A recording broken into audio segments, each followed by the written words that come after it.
Saha study centre में आपका स्वागत है। आज मैं साइंस का सेकंड पार्ट बताने जा रहा हूँ, बिहार बोर्ड मैट्रिक 2021 का। ये मोस्ट इम्पॉर्टेंट क्वेश्चन है, तो इसे ध्यान से आप देखिएगा। तो इसमें जो बोल रहा है, पहला क्वेश्चन देखिए आज का, परमाणु के कितने मौलिक कण होते हैं। तो परमाणु के तो जनरली जानते ही 3 मौलिक कण होते हैं, एक इलेक्ट्रॉन, दूसरा प्रोटॉन और तीसरा न्यूट्रॉन। परमाणु के कितने मौलिक कण होते हैं? परमाणु के 3 मौलिक कण होते हैं, याद रखना। परमाणु के 3 मौलिक कण होते हैं, एक इलेक्ट्रॉन, दूसरा प्रोटॉन और तीसरा न्यूट्रॉन। दूसरा नेक्स्ट सेकंड क्वेश्चन देखते हैं क्या है। इलेक्ट्रॉन की खोज किसने की और इसका आवेश क्या है? इलेक्ट्रॉन की खोज किसने की और इसका आवेश क्या है? इलेक्ट्रॉन की खोज किसने की, इसका आवेश क्या है? तो इलेक्ट्रॉन की खोज जो है जे थॉम्सन ने की, और इसकी ये इलेक्ट्रॉन की खोज किसने की, आविष्कार जे थॉम्सन ने की। और इलेक्ट्रॉन में हमेशा ऋणात्मक आवेश होता है, माइनस। नेक्स्ट है, प्रोटॉन का आविष्कार किसने किया और इसका आवेश क्या होता है? तो प्रोटॉन का आविष्कार जो है गोल्डस्टीन ने किया, और इसका आवेश जो होता है हमेशा प्लस होता है। प्रोटॉन का जो आवेश होता है वो हमेशा प्लस होता है। न्यूट्रॉन का आविष्कार किसने किया? जो न्यूट्रॉन का आविष्कार जो किया है वो चैडविक ने किया, जेम्स चैडविक। न्यूट्रॉन का आविष्कार जो किया वो जेम्स चैडविक ने किया, और न्यूट्रॉन का जो आवेश होता है वो हमेशा उदासीन होता है। तो फिर से हम एक बार रिपीट करना चाहते हैं। परमाणु के 3 आयन होते हैं, परमाणु के 3 मौलिक कण होते हैं, पहला इलेक्ट्रॉन, दूसरा प्रोटॉन और तीसरा न्यूट्रॉन।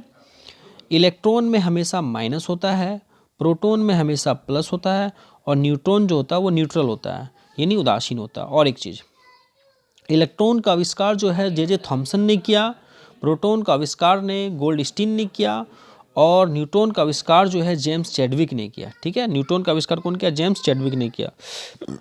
और एक चीज़, परमाणु के नाभिक में, ये जैसे परमाणु है, परमाणु के नाभिक में जो है प्रोटॉन और न्यूट्रॉन होता है। परमाणु के नाभिक में कौन होता है? प्रोटॉन और न्यूट्रॉन होता है। और परमाणु के कक्षा में जो कौन होता है वो इलेक्ट्रॉन होता है। और इलेक्ट्रॉन का जो आवेश होता है वो हमेशा माइनस होता है, प्रोटॉन का जो आवेश होता है वो हमेशा प्लस होता है, और न्यूट्रॉन हमेशा न्यूट्रल होता है। बार बार मैं रिपीट कर रहा हूँ, ध्यान से समझिएगा। जैसे ये परमाणु है, परमाणु के नाभिक में प्रोटॉन और न्यूट्रॉन होता है। परमाणु के नाभिक में प्रोटॉन और न्यूट्रॉन होता है। प्रोटॉन प्लस में होता है हमेशा, और न्यूट्रॉन न्यूट्रल होता है। और इसके कक्षा में जो होता है वो ई होता है। कक्षा में क्या होता है? ई। ई मतलब इलेक्ट्रॉन। इलेक्ट्रॉन जो होता है वो हमेशा माइनस में होता है। चलिए नेक्स्ट आते हैं, क्वेश्चन पे आते हैं। क्वेश्चन है, ये देखिए, ये वाला क्वेश्चन क्या बोल रहा है, क्रांतीय कोण का आवर्धन कोण कितना होता है? तो क्रांतीय कोण का आवर्धन जो होता है वो 90 डिग्री होता है। क्रांतीय कोण का जो आवर्धन होता है वो 90 डिग्री होता है। नेक्स्ट आते हैं क्वेश्चन, ये देखिए क्या है, दाढ़ी बनाने में कौन सा दर्पण का यूज़ होता है? नाई लोग जो जनरली दाढ़ी बनाने में जो दर्पण का यूज़ करते हैं वो जनरली अवतल दर्पण, अवतल दर्पण को बोलते हैं कनकेव मिरर। अवतल दर्पण को क्या बोलते हैं? Concave mirror. और एक चीज़, नेक्स्ट आते हैं हम क्वेश्चन नंबर, ये देख लीजिए, प्रकाश के अपवर्तन के कितने नियम है? तो प्रकाश के अपवर्तन के भी 2 नियम, प्रकाश के परावर्तन के भी 2 नियम। प्रकाश के अपवर्तन के भी 2 नियम होते हैं, और प्रकाश के अपवर्तन के भी 2 नियम, प्रकाश के परावर्तन के भी 2 नियम। नेक्स्ट ये वाला क्वेश्चन देखिए क्या है, अवतल दर्पण के सामने, अवतल दर्पण के सामने वस्तु को कहाँ रखा जाए तब प्रतिबिंब समान बनेगा?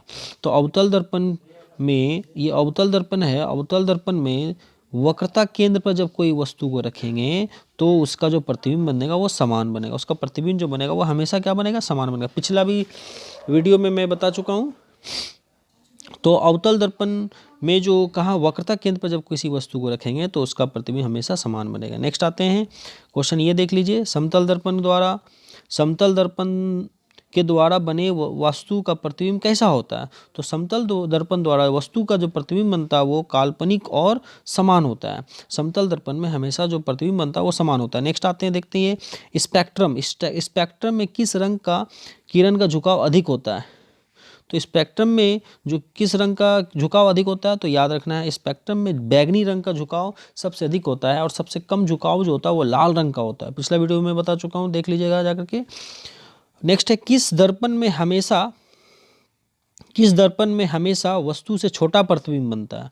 तो याद रखिएगा, उत्तल दर्पण ही एक ऐसा दर्पण है जिसमें वस्तु से छोटा प्रतिबिंब बनेगा, वस्तु से छोटा प्रतिबिंब बनेगा हमेशा। और नेक्स्ट है, देखते हैं स्नेल का नियम। स्नेल का नियम जो है, स्नेल का नियम बराबर जो होता है, यहाँ देखिए क्या है, म्यू बराबर साइन आई बटा साइन आर, म्यू बराबर साइन आई बटा साइन आर, म्यू बराबर साइन आई बटा साइन आर। नेक्स्ट नीचे क्वेश्चन देखिए क्या, ये वाला क्वेश्चन देखती है, स्पेक्ट्रम प्राप्त करने के लिए, स्पेक्ट्रम प्राप्त करने के लिए किसका उपयोग किया जाता था? स्पेक्ट्रम प्राप्त करने के लिए प्रिज्म का उपयोग किया जाता है। प्रिज्म जो जनरली कांच का बना होता है और शीशा का बना होता है, ठीक है। नेक्स्ट आते हैं क्वेश्चन, देखिए नीचे, सबसे नीचे देखिए क्या बोल रहा है, अपवर्तनांक। सबसे नीचे में देखिए कि ये वाला अपवर्तनांक बराबर जो होता है साइन आई बटा साइन आर होता है। अपवर्तनांक बराबर जो होता है वो साइन आई बटा साइन आर होता है। नेक्स्ट आते हैं नेक्स्ट पेज में, आवर्धन। नेक्स्ट देखिए क्या बोल रहा है यहाँ देखिए आवर्धन, आवर्धन यानी एम से डिनोट करते हैं, मैग्नीफाई यानी आवर्धन जो होता है माइनस भी बटा यू होता है। आवर्धन बराबर माइनस भी बटा यू, यानी प्रतिबिंब की दूरी बटा वस्तु की ऊंचाई। नेक्स्ट आते हैं क्वेश्चन नंबर, नेक्स्ट देखते हैं क्या है, प्रकाश का वर्ण विक्षेपण किस उपकरण, यानी प्रकाश का जो वर्ण विक्षेपण है, वर्ण विक्षेपण को स्पेक्ट्रम भी बोलते हैं, प्रकाश का वर्ण विक्षेपण किस उपकरण से संभव है? तो प्रकाश का वर्ण विक्षेपण जो है इस प्रिज्म से है। प्रिज्म में कितने सतह होते हैं? प्रिज्म में 5 सतह होते हैं, और पांचों सतह कितने डिग्री का कोण बनाता है? तो पांचों सतह में जो है 60 डिग्री का कोण बनाता है। और जो प्रिज्म का जो होता है, कौन सा त्रिभुज का होता है? प्रिज्म जो होता है वो समबाहु त्रिभुज होता है, और समबाहु त्रिभुज का प्रत्येक कोण कितना डिग्री का होता है? 60 डिग्री का होता है, याद रखना, ठीक है। नेक्स्ट आते हैं, ये देखिए ये वाला, मोटर गाड़ी के चालक के सामने, मोटर गाड़ी के चालक के सामने कौन सा दर्पण लगता है? मोटर गाड़ी के चालक के सामने कौन सा दर्पण लगता है? तो उसका जो आंसर होगा उत्तल दर्पण। मोटर गाड़ी के चालक के सामने उत्तल दर्पण लगता है। किस लेंस की फोकस दूरी हमेशा प्लस में होता है, यानी धनात्मक? किस लेंस की फोकस दूरी हमेशा धनात्मक होता है? किस लेंस की फोकस दूरी जो हमेशा क्या होती है? धनात्मक होती है, तो वो हमेशा उत्तल लेंस, उत्तल दर्पण।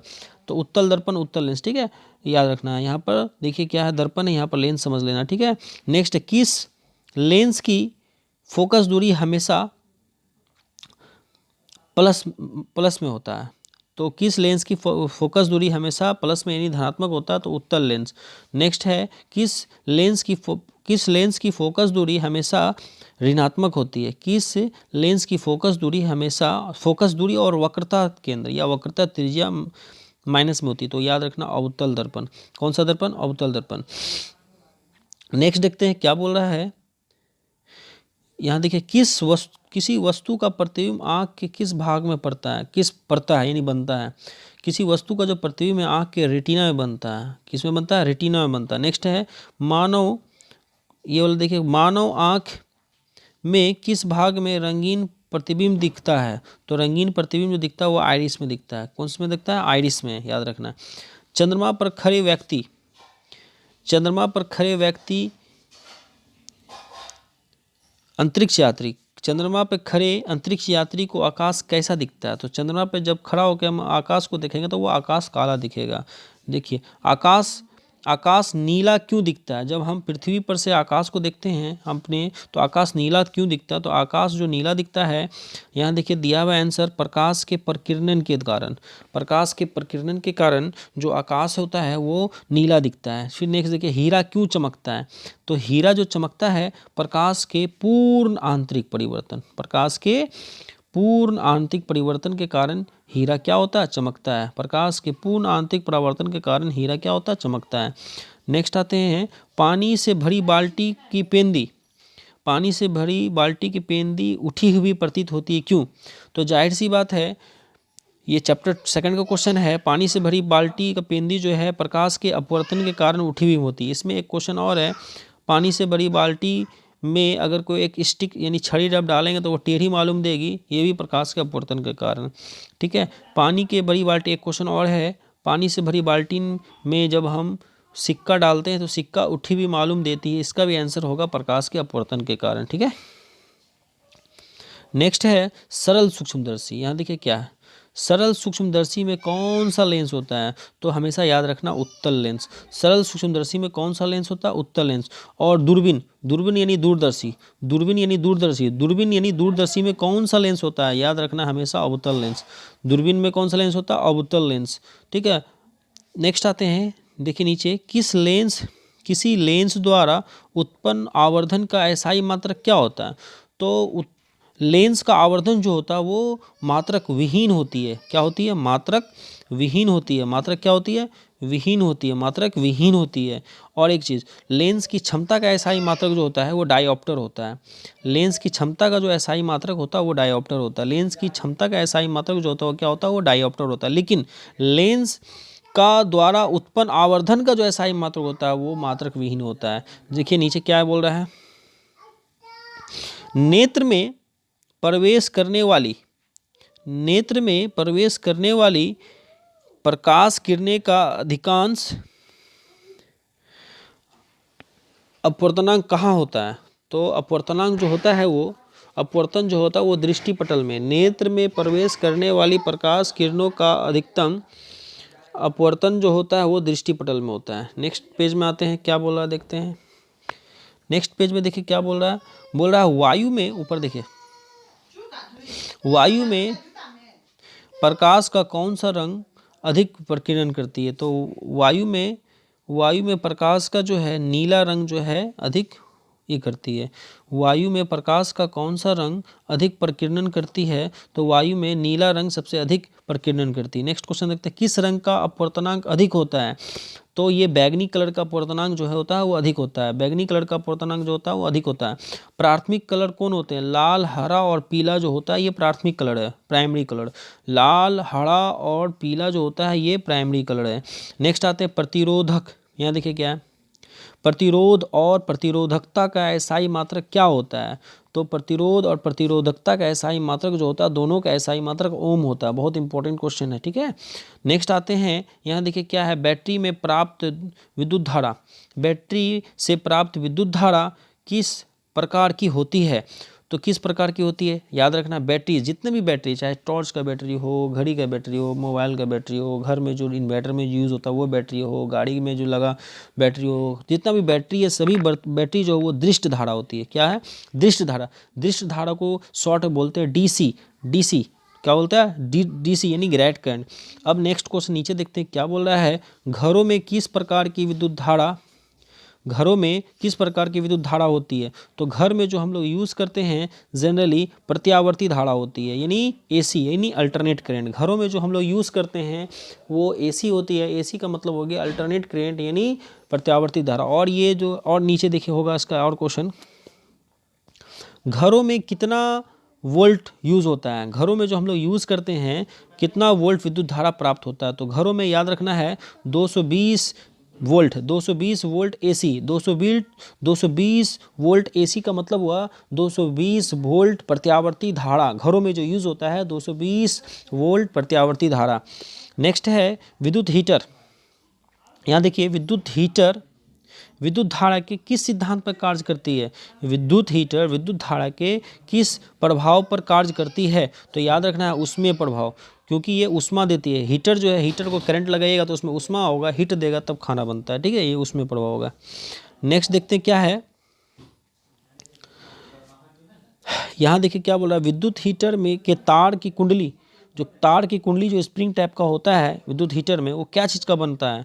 तो याद रखना है वो जो बनता है वो नाइक्रोम का बनता है। किसका बनता है? नाइक्रोम का बनता है, नाइक्रोम का बनता है। विद्युत हीटर का जो कुंडली होता है वो नाइक्रोम का बनता है, ठीक है। नेक्स्ट देखिए क्या बोल रहा है,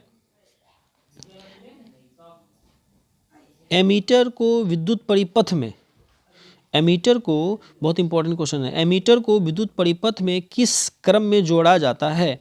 तो एमीटर को विद्युत परिपथ में श्रेणी क्रम में जोड़ा जाता है, श्रेणी क्रम में। याद रखना एक एमीटर होता है, एक वोल्ट मीटर होता है। यहाँ नीचे देखिए, नीचे इसका क्वेश्चन यहाँ है, तो नीचे में देखिए क्या बोल रहा है, वोल्ट मीटर को, यहाँ वोल्ट मीटर को विद्युत धारा को किस परिपथ में जोड़ा जाता है, तो वोल्ट मीटर को विद्युत धारा के समानांतर क्रम में जोड़ा जाता है। समानांतर क्रम का सूत्र होता है 1/r, समानांतर क्रम का सूत्र होता है 1/r बराबर 1/r1 plus 1/r2 plus 1/r3। बहुत इंपॉर्टेंट क्वेश्चन यहाँ पर देखिए, वोल्ट मीटर का जब बात आएगा तो बोलना है समानांतर श्रेणी, वोल्ट मीटर का जब बात आएगा तो बोलना है समानांतर श्रेणी, और एमीटर का जब बात आएगा तो बोलना है श्रेणी क्रम।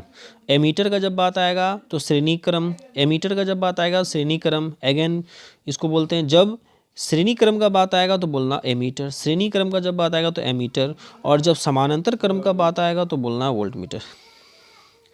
नेक्स्ट देखते हैं क्या बोल रहा है। नेक्स्ट बोल रहा है 1 किलोवाट बराबर कितना होता है। 1 किलोवाट बराबर 3.6 इंटू 10⁻6 जूल होता है। 1 किलोवाट बराबर 3.6 इंटू 10⁻6 जूल होता है, 6, ठीक है। नेक्स्ट है देखिए सब नीचे यहाँ पर क्या बोल रहा है, परिपथ में विद्युत धारा का माप किससे की जाती है। परिपथ में विद्युत धारा का जो माप होता है वो एमीटर से किया जाता है। किससे किया जाता है, एमीटर से। परिपथ में विद्युत धारा का जो माप होता है वो एमीटर से किया जाता है। नेक्स्ट देखते हैं क्या है, विभव और विभवांतर का एसआई मात्रक क्या है। विभव और विभव का एसआई मात्रक जो होता है वो वोल्ट मीटर होता है। देखिए यहाँ विभव और विभव का एसआई मात्रक जो होता है वो वोल्ट मीटर होता है, ठीक है। यहाँ अभी मैंने बताया वोल्ट मीटर, वोल्ट होता है। नेक्स्ट देखते हैं नेक्स्ट पेज में क्या है। नेक्स्ट पेज में बोल रहा है तो विद्युत बल्ब यानी कि आजकल वैसा बल्ब आ नहीं रहा, जो बड़ा यानी बॉल होता है 100 वाट का पीला वाला। तो विद्युत बल्ब का तंतु जो बना होता है वो टंगस्टन का बना होता है। किसका बना होता है, टंगस्टन का बना होता है। विद्युत बल्ब का जो तंतु होता है वो किसका बना होता है, टंगस्टन का बना होता है। और इसी के नीचे देखिए क्या बोल रहा है, टंगस्टन का प्रतिरोधकता और गलनांक क्या होता है। तो टंगस्टन का प्रतिरोधकता जो होता है वो कम होता है और गलनांक जो होता है उच्च होता है। टंगस्टन का प्रतिरोधकता जो होता है वो कम होता है और गलनांक क्या होता है, उच्च होता है। प्रतिरोधकता का गलनांक जो होता है वो क्या होता है, प्रतिरोधकता का गलनांक जो होता है वो उच्च होता है, और टंगस्टन का प्रतिरोधकता जो है वो कम होता है और गलनांक क्या होता है, उच्च होता है। नेक्स्ट आते हैं फ्यूज। घरों में जो यूज़ होता है जनरली शॉर्ट सर्किट से बचने के लिए, फ्यूज किस चीज़ का बना होता है। तो फ्यूज जो है ये शीशा और टीन का बना होता है। फ्यूज जो बना होता है किसका बना होता है, शीशा और टीन। शीशा को बोलते हैं लेड। नेक्स्ट, फ्यूज का प्रतिरोधकता और गलनांक क्या होता है। तो फ्यूज का प्रतिरोधकता जो होता है वो अधिक होता है और फ्यूज का जो गलनांक होता है वो कम होता है। फ्यूज का गलनांक जो होता है वो कम होता है। नेक्स्ट आते हैं विद्युत ऊर्जा का व्यवसायी मात्रक, यानी घरों में जो यूज़ होता है, हम लोग जो व्यवसाय यानी कि बिजनेस के लिए जो विद्युत धारा का जो यूनिट होता है, मात्रक होता है, वो क्या होता है। तो जानते हैं 1 kV, 2 kV, 3 kV, 4 kV बोलते हैं। जनरली बिजनेस के लिए जो यूज़ होता है kV, घरों में जो यूज़ करते हैं 1 kV, 2 kV, जो बड़े बड़े फैक्ट्री में जो यूज़ होता है 3 kV, 4 kV, 5 kV, तो ये जो है इसका होगा किलोवाट। kV मतलब किलोवाट।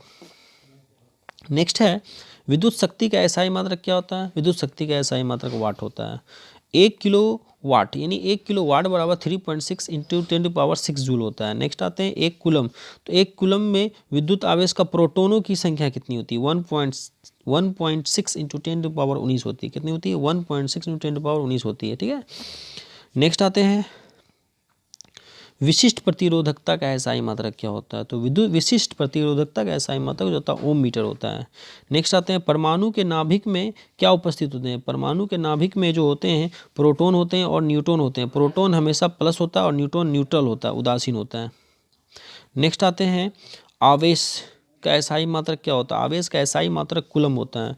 हमारे घरों में जो यूज़ होता है कितना वोल्ट यूज़ होता है और कौन सा धारा। तो हमारे घरों में जो यूज़ होता है 220 वोल्ट, 220 वोल्ट और प्रत्यावर्ती धारा, ठीक है। नेक्स्ट लास्ट क्वेश्चन देखते हैं इस पार्ट का।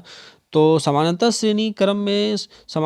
क्रम में सबसे नीचे देखिए, समानांतर क्रम में संयोजित प्रतिरोधकों की संख्या घटाने के बाद, यानी उपरांत मतलब बाद, संयोजित प्रतिरोधकता के कुल प्रतिरोध क्या होती है, वो बढ़ जाती है। क्या होती है, बढ़ जाती है, ठीक है।